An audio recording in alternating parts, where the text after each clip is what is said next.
네, 오늘 말씀의 제목이 아버지 주일이 돼서 오늘은 아버지의 역할에 대해서 좀 같이 말씀을 나누기 원합니다. 자, 아버지가 어떤 사명을 가지고 어떤 역할을 해야 그 아버지를 통해서 자, 우리 자녀들이 복을 받는가 하는 내용을 함께 나누기 원합니다. 제가 몇 년 전에 아버지 학교를 아버지 학교에서 아버지들이 훈련받는 그 학교를 2박 3일 동안 이제 참여를 했어요.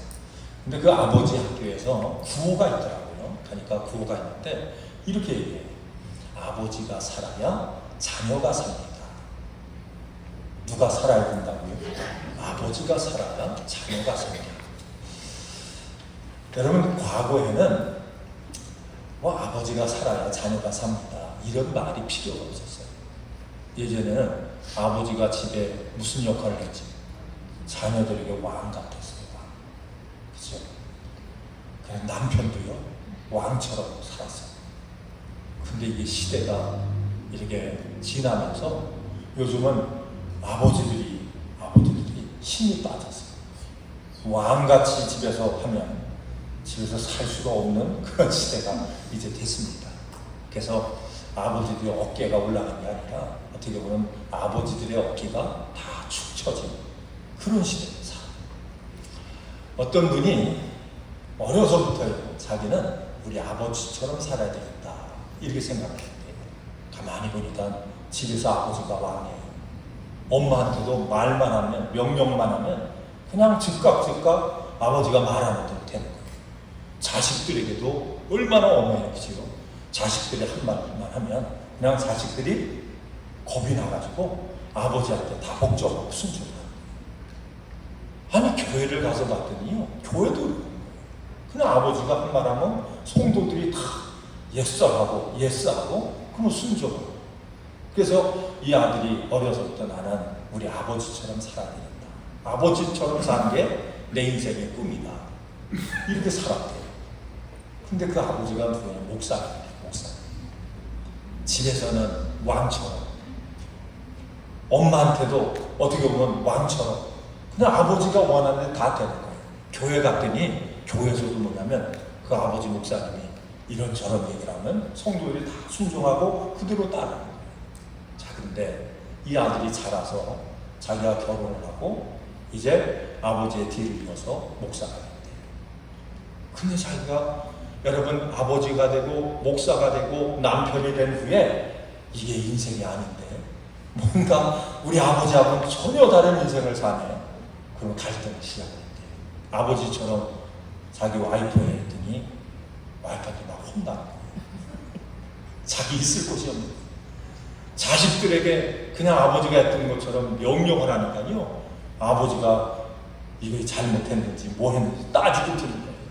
그럼 교회 가가지고 성도들이 큰 소리 치고 야, 순종하라고 그랬더니요, 성도들이 이 교회만 하고 다른 교회로 가는 거예요. 그래서 자기가 깨달은 게 뭐냐면, 야, 아버지 시대는 아버지 시대고 내 시대는 내 시대구나, 이걸 이제 나중에 깨달았다. 그러니까 하나의 그냥 에피소드로 얘기하는 거예요. 여러분, 아버지가 됐다. 우리가 자라서 어쩌다가 결혼해서 살다 보니까 그저 1년, 2년이 되면 자식을 낳아서 아버지가 돼요. 근데 문제는 뭐냐면, 아버지가 됐음에도 불구하고 어떻게 하는 것이 아버지인가, 무엇이 아버지의 역할인가, 그 역할을 잘 감당하려면 아버지가 어떻게 살아야 되는가에 대해서는 우리가 배우지 않고 아버지가 될 경우가 얼마나 많은지. 자, 여러분은 아버지가 되기 전에 아버지 교육을 받고 아버지가 되셨나요? 아마 그런 분들은 별로 없을 거예요. 어쩌다가 아버지가 됐어요. 그냥 아버지가 여러분 하는 그 모습을 배워서, 그래서 그 모습 배운 대로 때로는 그게 잘 됐는지 잘못됐는지 모르고 아버지 역할을 할 때가 많아요. 여러분, 성경은 우리에게 아버지의 역할이 있다 그렇게 말씀해요. 이 아버지의 역할이라고 하면 뭐냐면, 아버지가 되었으면 아버지가 반드시 감당해야 될 그 사명이 있다라고 말씀해요. 여러분, 이 미국에서 이제 아버지의 날을 지키는데, 제가 이제 아버지 주일을 이렇게 맞이하면서 언제부터 이 아버지 말이 이 미국에서 지켜왔는가 이걸 이제 조사를 했어요. 그럼 1909년 워싱턴 주에 있는 스포케인이라고 하는 시리, 이런 시가 있는데 여기에 이제 소노라 스마트 나드라고 하는 한 여인이 살았어요. 한 딸이 살았어요. 이 여인에 의해서, 이 소노라라고 하는 이 여인에 의해서 아버지의 날이 처음 시작이 됐대요. 이 소노라가 어머니 주일에 교회 가서 예배를 하면서 어머니에 대한 그런 설교를 듣던 중 그 마음속에 어떤 마음이 생기냐면 어머니 날만 있어야 되는 게 아니라 꼭 아버지 날도 있어야 한다라고 하는 이 생각이 마음에 뜨겁게 이 생각이 들었대요. 그럼 그 이유가 있는데, 자, 그녀의 이제 아버지 헨리 잭슨 스마트 나드라고 하는 이분은 이제 젊어서 아내를 잃었죠. 아내가 이제 질병으로 일찍 세상을 떠났어요. 그리고 그 아내가 떠났을 때 그 자기에게는 자식이 5이나 남겨져 있대요. 이분이 그 아내를 잃은 후에 내가 앞으로 어떻게 살까? 어떻게 자녀들을 양육할까? 이렇게 생각을 하면서 내가 아내 대신, 엄마 대신 두 역할을 해야지. 아버지 역할도 하고 엄마 역할을 해서 이 남겨진 이 5 자녀를 잘 내가 훌륭하게 길러내야지. 이런 생각을 하고 그가 이제 자식들을 위해서 이제 열심을 다해서 희생하면서 그 자녀들을 이제 키웠대요. 양육을 했대요. 그래서 이 5 자녀가 다 훌륭하게 아름답게 성장을 했어요. 그래서 그런 가운데 어머니 주일날 설교를 듣면서 우리 아버지는 우리가 어머니가 없어도 우리 아버지가 엄마의 역할, 아버지 역할을 잘해서 우리가 이렇게 훌륭하게 잘 성장했지. 이런 마음이 강하게 들면서 그러면서 나도 우리 아버지, 나를 스스로 정해서 아버지를 우리가 기념하고 또 감사하고 그 은혜를 갚아야지. 그러면서 시작되는 것이 아버지 날이에요. 이 여인이요, 그 아버지 그 생일날인 6월 19일, 그러니까 그 분의 생일이 6월 19일이었기 때문에 그래서 6월 19일 날을 첫 번째 아버지 날로 정해서 그렇게 지키기를 시작을 했대요. 그럼 맨 처음에는 그가 다니는 교회, 주변의 교회, 또 YMCA, 여기서 그녀의 뜻을 받아서 그래서 아버지의 은혜에 감사하는 그런 행사가 6월 19일 날 이제 행사가 열렸어요. 그런 가운데 1924년 미국의 대통령 켈빈 클리지라고 하는 이 대통령이 6월 셋째 주일은 아버지 날이다. 그래서 아버지 날로 제정을 했고 1966년에 미국 의회에서 이를 공식적으로 아버지 날로 그렇게 인정을 했고 그래서 1972년 여러분 리처드 닉슨 대통령이 6월 셋째 주 일요일은 아버지 날 국가 기념일이다 이렇게 정했대요. 여러분 아버지의 역할이 여러분 가정에 있어서 얼마나 중요해요. 여러분 자녀에게도 이 아버지의 역할이 얼마나 중요한지 몰라요. 자, 그런데 이 아버지가 이제 자녀들이 성장하면서 그 자녀에게 어떤 영향을 끼치고 사느냐에 따라서 그 자녀의 삶이 여러분 행복한 삶을 살고 승리하는 삶을 사느냐 여기에 굉장히 지대한 영향들을 미친다라는 얘기예요. 그래서 여러분 아버지, 우리가 이제 아버지 할 때 성경을 통해서 보면 하나님을 누구라고 불러요? 아버지라고 부르죠. 하나님 어머니 이렇게 안 부르고요. 하나님 아버지라 이렇게 불러요. 이 아버지는 어머니와 달리 가정에서의 큰 역할들이 있어요. 어머니도 큰 역할이 있는데 아버지의 역할이 굉장히 중요한 역할들이 있다는 얘기예요. 아버지는 가정에서 가정을 또 바치는 기둥의 역할을 하는 거예요. 무슨 역할을 한다고요? 기둥의 역할을 하는 거예요. 그러니까 기둥은 절대로 뭐 하면 안 되죠? 흔들리면 안 되는 거예요. 집을 또 받치고 있는 게 뭐냐면 이게 아버지라는 얘기예요. 또 이 아버지는 가장의 지위, 가장의 여러분 권위를 가지고 그 자녀들을 교훈하고 양육하고 때로는 오늘 말씀처럼 책망도 하고, 그래서 이 자녀들을 바르게 세우는 그 역할을 누가 해야 된다? 이게 아버지가 해야 할 그런 역할이라는 얘기예요. 그런데 문제가 있어요. 근데 참으로 이제 유감스러운 것은 수많은 자녀들이, 그 자녀들 여러분과 저를 다 포함해서요, 수많은 자녀들이 여러분 성장을 하면서 나는 절대로 우리 아버지와 같은 사람이 되지 않겠다, 이렇게 결심을 합니다. 무슨 결심을 한다고요? 나는 우리 아버지 같은 사람 안 될 거야. 자녀들이, 많은 자녀들이 이런 생각을 하고 이런 결심을 한대요. 근데 문제가 있어요. 그러면서 시간이 지나면 지날수록 그 자녀는 자신도 모르게 아버지를 닮아간대. 나는 아버지 같은 사람 안 될 거야. 그게 그 반항심이 크면 클수록 성장하면서 누구처럼 된다고요? 아버지처럼 된대요. 시어머니도 마찬가지죠. 못된 시어머니, 난 절대로 저 시어머니처럼 안 할 거야. 그리고 어떻게 된다고요? 다 자기는 더 못된 시어머니가 된대요.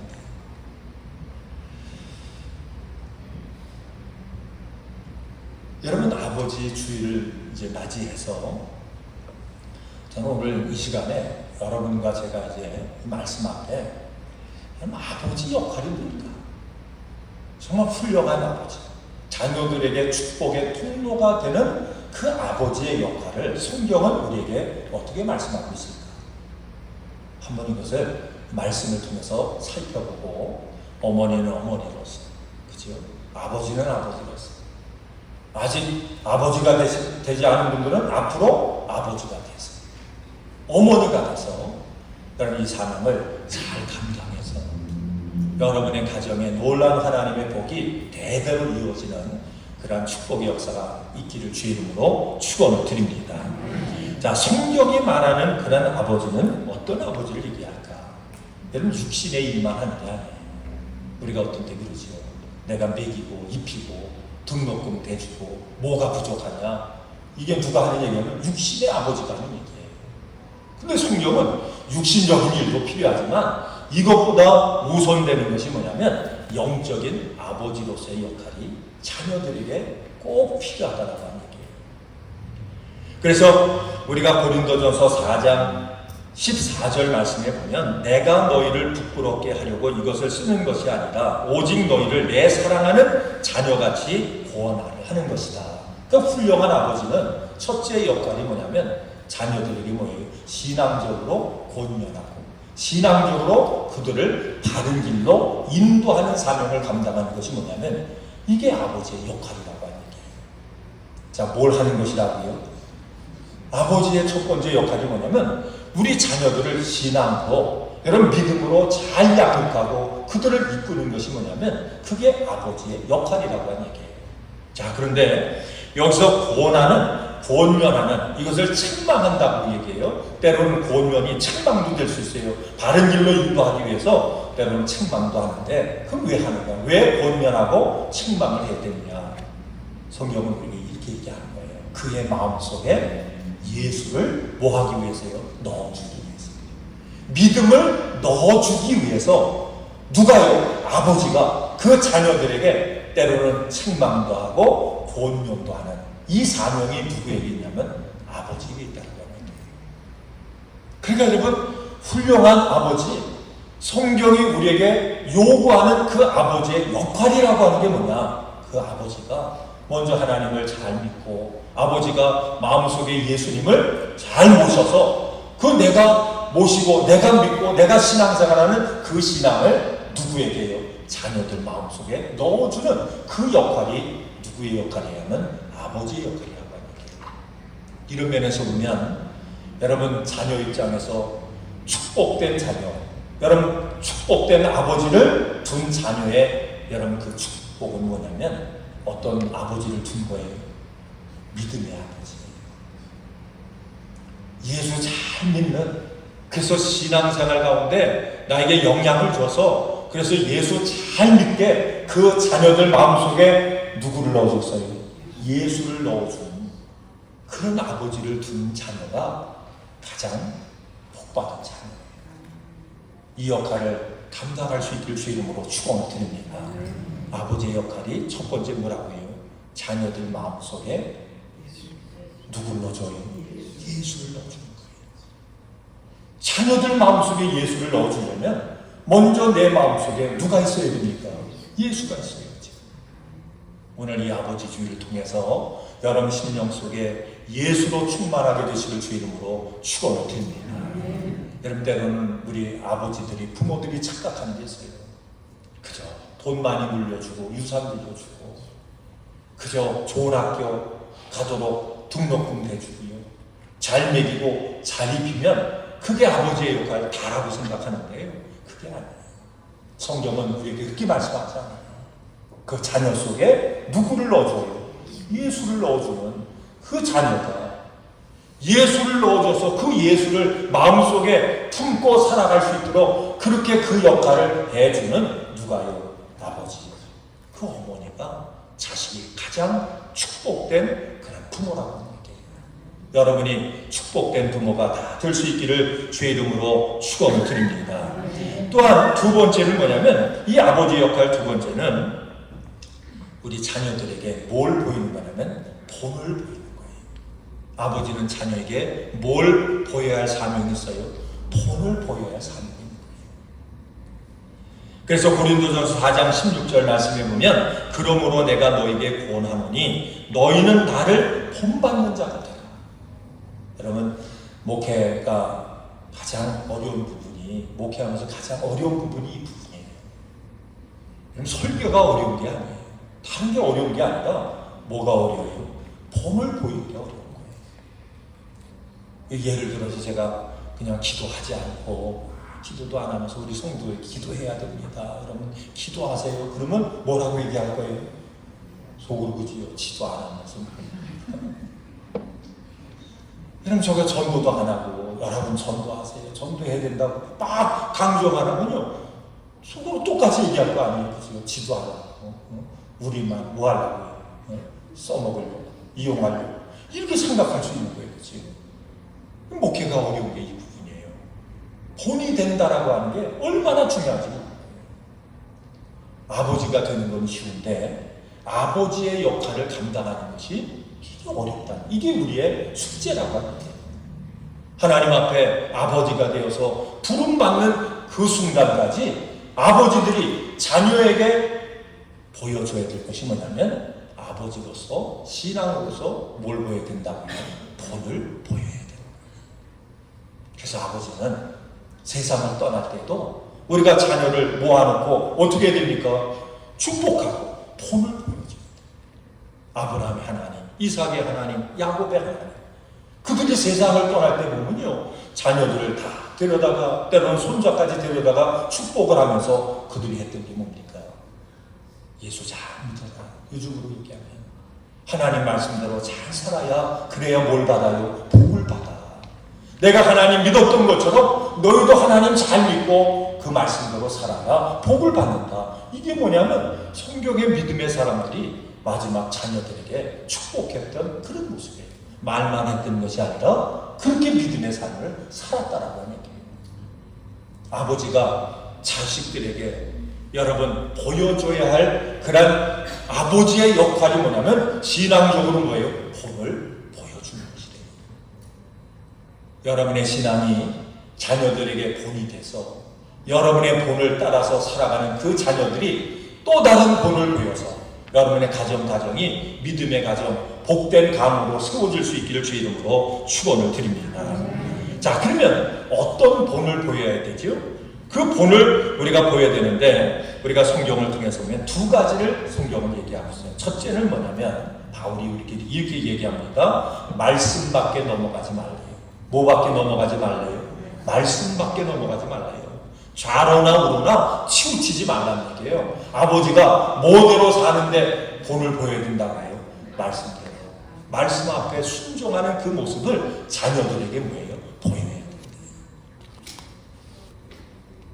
그러니까 아버지, 우리 자녀는 누구를 보고 신앙을 배워요? 아버지가 신앙의 본을 보이는 그 모습을 보고 뭐 하는 거냐면 신앙을 하는 거예요. 예전에 제가 섬겼던 그 교회가, 제가 이제 잠시 그 교회 가서 이제 교회를 섬겼는데 부목사로 가보니까요, 교회가 두 쪽이 났어요. 목사님 지지파가 있고 반대파가 있어요. 두 쪽이 났어요.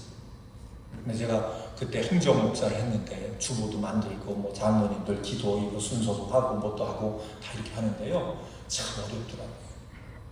전화를 해서 이번에 장로님 기도 순서입니다. 그럼 어떤 분은 안 한대요. 또 뒤에서 또 뭐가 와요. 그분은 기도 시키면 안 된대요.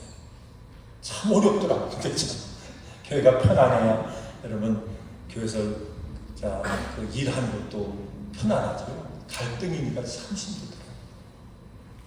근데 놀라운 사실은 뭐냐면, 참 이편 저편 나눠지니까요, 애들도 자녀들도 이편 되고 저편 되는 거예요.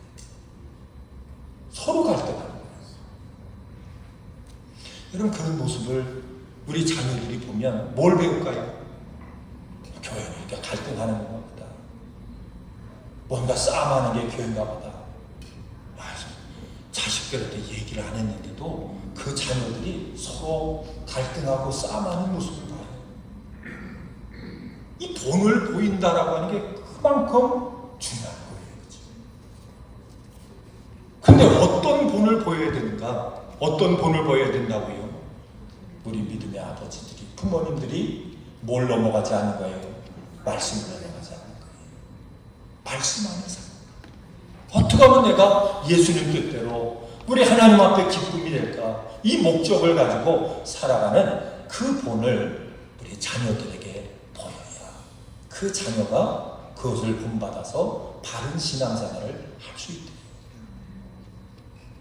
그냥 어떻게 보면 우리 자녀들 가운데 그렇잖아요.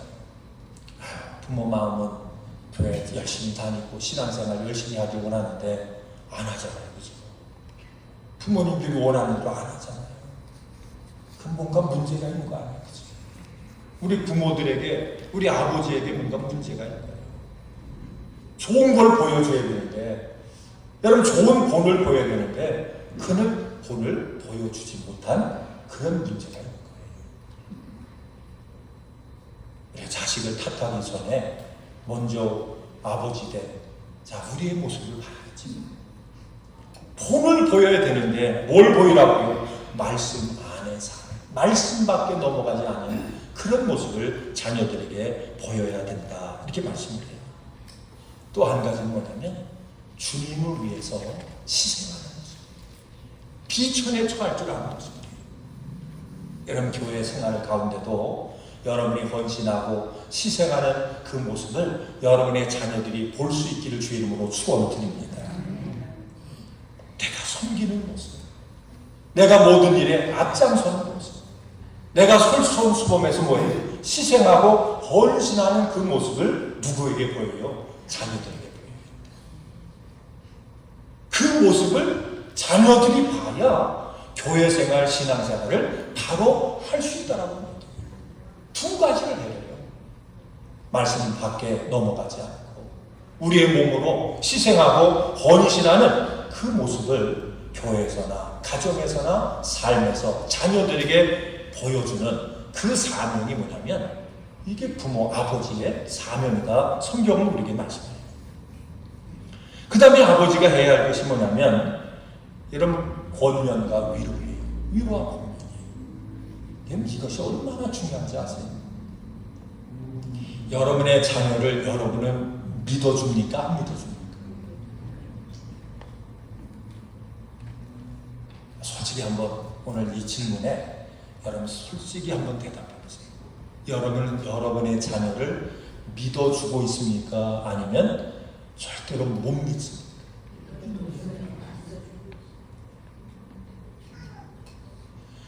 권면과 위로라고 하는 말이 어떤 말이냐? 자녀를 왜 믿어주는 거예요. 끝까지 믿어주는 거예요. 70번씩 7번, 490번이라도 우리 자녀가 잘못해도 실수해도 뭐예요? 믿어주는 거예요. 7번 넘어져도 너는 할 수 있어. 나는 축복의 사람이야. 나는 가능성 있는 사람이야. 누가 뭐라고 해도 나는 뭐예요? 너를 믿어. 이게 뭐예요? 아버지의 역할이 뭐예요? 여러분 왜 두려운지 아세요? 왜 좌절하는지 아세요? 그 이유가 뭐냐면 나를 믿어주는 사람이 없어서 그런 거예요. 우리가 어떻게 보면 우리가 아버지로서 가정생활하고 자녀를 양육하면서요, 이 자식을 믿어주지 못하는 그런 아버지는 뭡니까? 자꾸 뭐라 그래요. 너는 왜 그 모양이냐? 남의 애는 그렇지 않은데, 네 친구는 안 그런데 왜 너는 그러냐? 거기다 꼭 얘기하지. 돈을 안 줬냐? 먹을 걸 안 줬냐? 뭘 안 줬냐?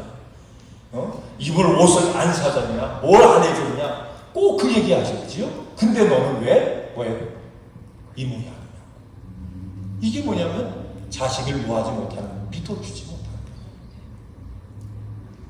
거예요. 여러분, 아버지가 자식을 믿어주지 않으면 그 자녀는요, 어디를 가도 뭐예요?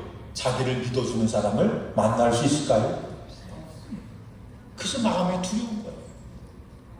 근심이 많은 거예요. 성경은 아버지의 역할이 이 역할입니다. 자식을 끝까지 뭐예요? 사랑하고 믿어준다. 제가 지난번에 그런 말씀 드렸죠. 옆에 있는 분은 어떤 분이라고요? 최고의 사람입니다. 우리 자녀가 최고의 사람. 믿으시면 아멘. 그렇게 눈에 안 보여도 우리가 아버지의 마음을 가지고 사명을 가지고 자식을 인정해주고 믿어주고. 그럼 성경이 우리에게 이게 말씀드려요. 아버지가, 여러분, 그저 부잣집 아버지 하나가 있었는데 그에게는 아들이 둘이 있었대요. 근데 둘째 아들이 좀 못난 게 아니라 못됐어요. 아버지가 돌아가시기 전에 한참 젊어 있는데 뭘 달래요? 유산을 달래가지고 그걸 가지고 가서 뭐 합니까? 술집에 가가지고 이 집 저 집 여자 만나고 하면서 그걸 다 허랑방탕하고 다 탕진했어요. 자, 그런데 그 아버지는 그럼에도 불구하고 어떤 마음, 언젠가 깨닫고 돌아왔겠지. 그 아들은 내 귀한 아들인데 나는 그럼에도 불구하고 내 아들 요금도 의심 없이 나는 사랑하고 그 아들 뭐예요? 내가 믿어. 여러분, 끝까지 기다리는 거예요. 그렇죠? 그가 어느 날 돌아왔는데 어떤 모습으로 돌아왔어요? 성공해서 돌아왔나요? 그렇죠? 아니잖아요. 다 망해가지고 거짓골 해가지고 집에 돌아온 거예요. 근데 아버지가요, 또 집 떠난 그 방향을 향해서 아버지는 아침에 일어나면서 저녁 때까지, 해가 질 때까지 거기만 바라보고 있는 거예요. 언제나 아들이 돌아올까? 상거가 먼다는 게 거리가 먼다는 얘기예요. 멀리서 한 사람이 오는데, 거짓골을 한 사람이 오는데 아버지의 눈에는 뭐예요? 고지가 아니라 아들로 보이는 거예요. 끝까지 믿어지는 거죠. 여러분, 아버지, 어머니는 자식을 믿어주는 것이 사명인 줄로 믿습니다. 다른 사람이 너는 망했어, 너는 안 돼, 너는 실패자야 얘기해도 우리 아버지는 뭐예요? 아니야, 너는 가능성이 있어. 내 마음속에 예수가 계시고 믿음이 계시고 그 믿음 가지고 붙잡고 살면 어느 때인가 하나님은 너를 뭐 할 거예요? 세우고 쓰실 거예요. 아버지의 기도가 되어야 될 줄로 믿습니다. 그래서 아버지의 역할이 뭐냐? 자녀를 믿어주는 거예요. 여러분, 우리가 어떻게 보면 이 말씀을 우리가 나누면서 보면, 야, 아버지인데 아버지 역할 때로는 잘못된 거 많이 여러분 생각이 나죠, 그렇죠? 본이 되지 못했던 것 생각이 나죠, 그렇죠? 자식들에게 상처 줬던 것 생각이 나죠, 그렇죠? 근데 마지막은 뭐냐면, 아버지 그 역할이 뭐냐면 자식에게 뭐 할 줄 아는 아버지가 되려면 감사할 줄 아는 아버지가 되는 거예요. 아버지가 아버지 역할 제대로 못했는데, 엄마가 엄마 역할 제대로 하지 못했는데 그래도 이만큼 자라준 것이 뭐예요? 그게 감사해요. 훌륭한 아버지의 특징, 부모의 특징이 뭐냐면 자녀를 향해서 어떤 마음이에요? 감사하는 마음을 가지셔야 합니다.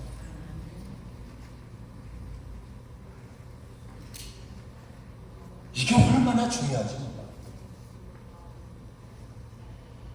여러분, 감사는 어디서 해요?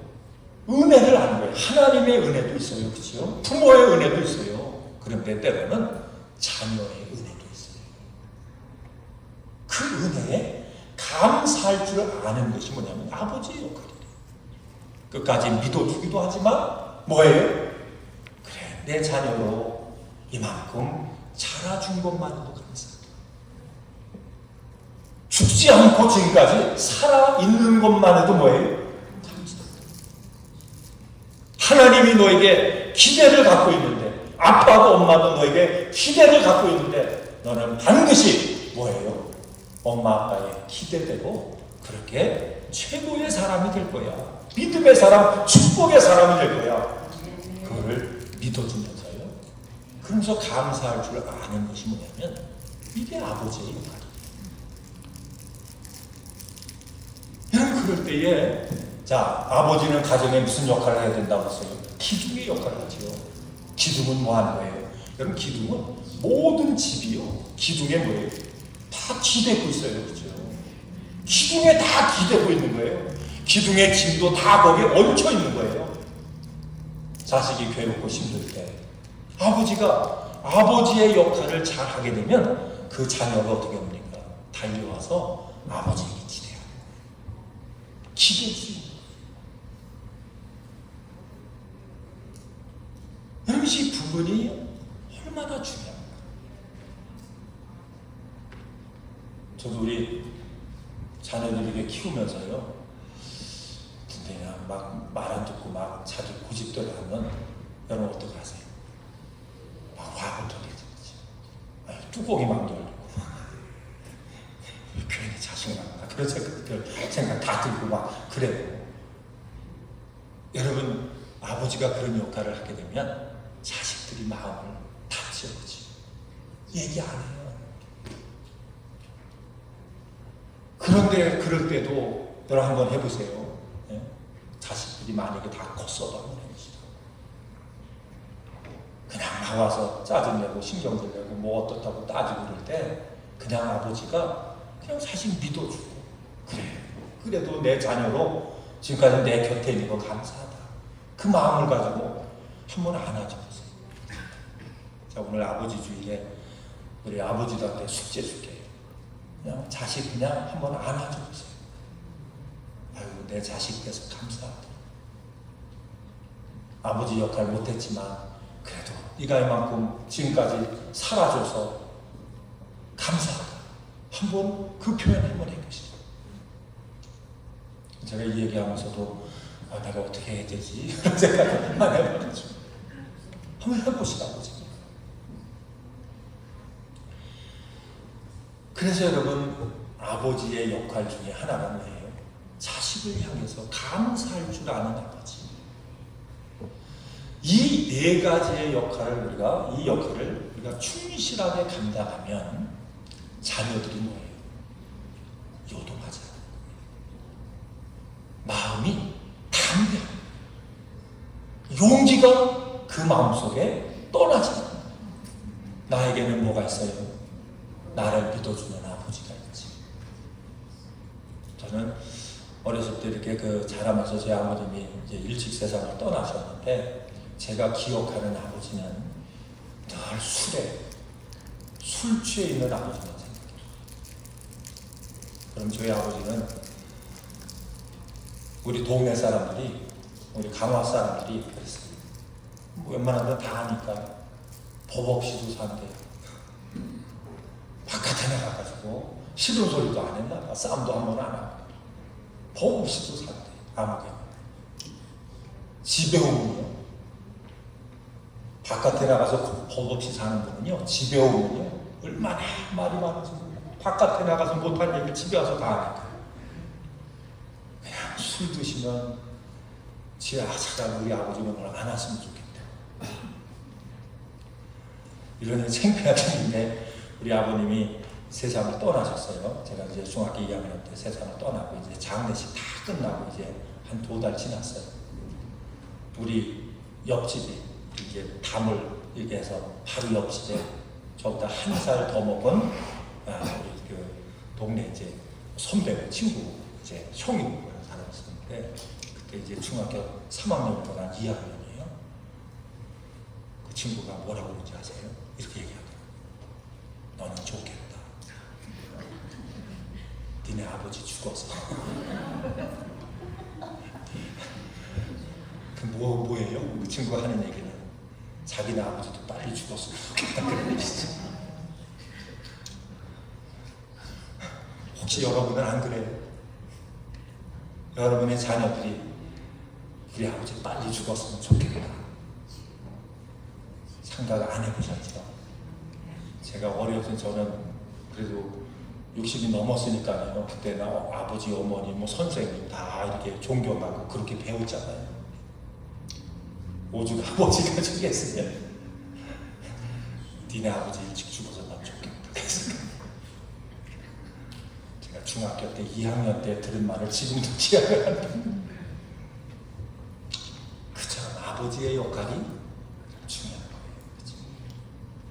그저 세상 밖에서 힘들고 어렵고 상처받고 그러다가도 우리 아버지한테 가면 이거 아무것도 아니야. 우리 아버지는 끝까지 나를 뭐예요? 믿어줘. 나를 인정해줘. 끝까지 나에게 그래도 소망을 가지고 꿈을 가지고 나를 그렇게 기대하고 그렇게 나를 사랑으로 나를 돌봐주시는 건 내 아버지. 이게 아버지. 이게. 그래서 여러분 그 아버지를 통해서 그 역할을 감당하는 아버지를 통해서 자식들이 어떻게 해요? 소망을 얻고 위로를 받고 세상 어려운 가운데 그 모든 것을 이기고 극복하고 승리자가 되는 거예요. 그러나 이런 면에서 보면 자식에게 상처를 주는 것도 아버지, 자식에게 용기를 주는 것도 누구예요? 아버지. 여러분 어떤 아버지가 되기 원하세요? 이건 각자 알아서 하세요. 각자 알아서 하셔야 돼요. 그래서 여러분 이 말씀 앞에 우리가 결심하게 돼요. 여러분 그 자식들이 어떤 자녀는 마음에 드는 자녀도 있을 거예요. 여러분 가운데 어떤 자녀는 자식 때문에 고통당하고 어려움당하고 그냥 자식만 생각하면 여러분 마음이 울렁거리고 그런 분도 있을 거예요. 근데 성경은 이런 자녀는 이렇게 하고 저런 자녀는 저렇게 하라 얘기하지 않고 아버지는 뭡니까? 이렇든 저렇든 그죠? 탕자가 됐든 집에서 효도하든 상관없이 아버지는 누구의 역할만 하면 돼요? 아버지 역할. 그래서 자 여러분과 제가 우리 하나님 앞에 부름받는 순간 아버지는 아버지예요. 어머니는 어머니예요. 근데 그거를 성경은 뭐라고 얘기하냐 하면 따릅니다. 사명이다. 아버지가 뭐예요? 사명. 어머니가 뭐예요? 사명. 근데 그 사명은 목숨 걸고 하는 일이에요. 뭘 걸고요? 목숨 걸고. 이 사명 잘 감당할 수 있기를 주 이름으로 축원을 드립니다. 그래서 우리 자녀들이 우리 아버지는 나를 내가 이렇게 해도 끝까지 나를 뭐예요? 믿어주고 나를 인정해주고 나에게 기대를 끝까지 포기하지 않아. 그래서 악한 부모라도 자식에게 뭐예요? 좋은 걸 줘. 우리 아버지는 나한테 최고의 것을 주기를 원해. 최고의 기대를 가지고 나를 그렇게 대해주십니다. 누가요? 아버지요, 내가. 그래서 그것이 뭐냐면 기둥이에요, 기둥. 기둥은요, 기분 나쁘다고 이 기둥을 빼보세요. 우리 앞에 기둥이 우리 교회는 2개가 있어요. 만약에 저 기둥이 기분이 나빠가지고 나는 오늘부터 기둥 안 할래. 너무 힘들어. 저기 도망가면 여러분하고 저건 어떻게 돼요? 삼손이 그냥 건물에 깔려 죽는 것처럼 그럴 수밖에 없는. 그게 누구라고요? 아버지. 한번 따라합니다. 나는 아버지다. 나는 아버지. 힘들어도 아버지는 그 자리에 있어야 되는 거예요. 마음에 안 들어도 그거 다 맡기고 기대를 가는 거예요. 자, 우리 아버지만 하세요. 아버지만 하세요. 자, 여러분의 자녀가 이 말씀을 했으면 빨리 알아야 돼요. 빨리 알아들어야죠. 자, 여러분의 자녀가 최고예요? 아니면 최고가 아니에요? 최고죠. 그렇죠? 한번 해보세요. 자, 내 자녀가 최고입니다. 죽지 않고 지금까지만 살아준 것도 뭐예요? 감사해요. 살아있으면 가능성이 있는 거예요. 언제까지. 믿으시면 아멘. 그래서 이 아버지 주일날 아버지, 어머니 그 사명 잘 감당하셔서 자, 여러분의 가정이 여러분 자녀 때보다도 손자 때가 그죠? 손자 때보다도 더 증손자가 고손자 때가 더 잘 되어지는 이런 은혜가 있길 주 이름으로 축원을 드립니다. 기도하시겠습니다.